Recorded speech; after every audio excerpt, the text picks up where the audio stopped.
Ունենք հազարավոր ուսանողներ, որոնք սովորում են Թումոյում, մասնակցում են ռոբոտիկսի դասընթացին, դե իհարկե բոլորը չեն մասնակցում,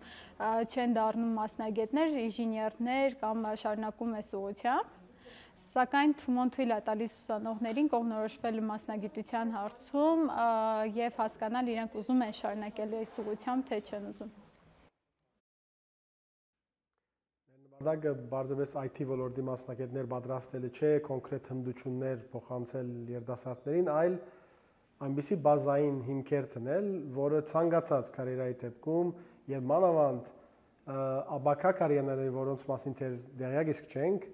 կարող են իրանք ծառայել, որպես իրանք լինեն չափազանց մրցունակ, ինքնավստահ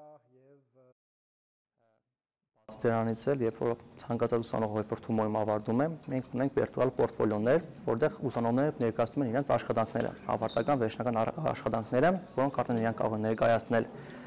գործատուներուն, արդեն միանգամից ասել աշխատանքի, որովհետև իրանք ունեն ինչ-որ պատրաստի բազա։